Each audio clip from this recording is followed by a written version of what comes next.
More than 100 people are dead or missing in Mexico's western Sinaloa state since rival factions of the Sinaloa cartel began clashing earlier this month.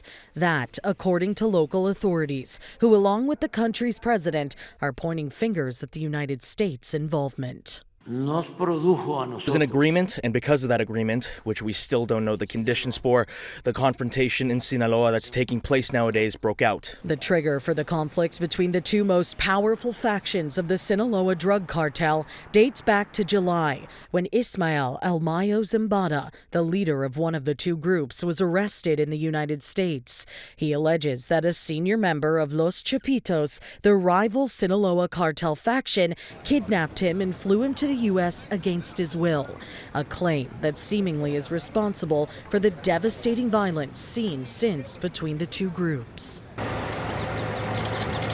Since El Mayo's arrest, bodies have been turning up on the streets of Culiacan. Men and women have gone missing, and countless others have been injured in intra-cartel violence. Schools in the region having to temporarily and randomly shut down due to the danger, along with some businesses and public transportation.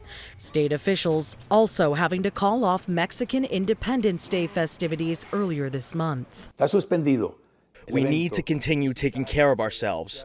I am very interested in the safety of the population, of girls, boys, young people, adults, the population in general. The Sinaloa governor says in recent days 40 people have been arrested, adding that 5,000 food packages have been handed out to civilians. To the south in Guatemala, the government has also deployed the army to beef up security at the border with Mexico as hundreds of families attempt to flee and seek refuge from the wave of violence. People from the Republic of the United Mexican States were moved to Guatemala because of the conflicts at the border in search of security.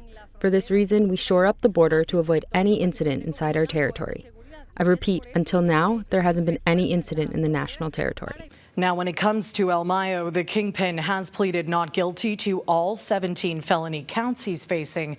A judge has ordered that the 76-year-old remain in jail pending trial. He's due in court next on October 31st in Brooklyn, New York.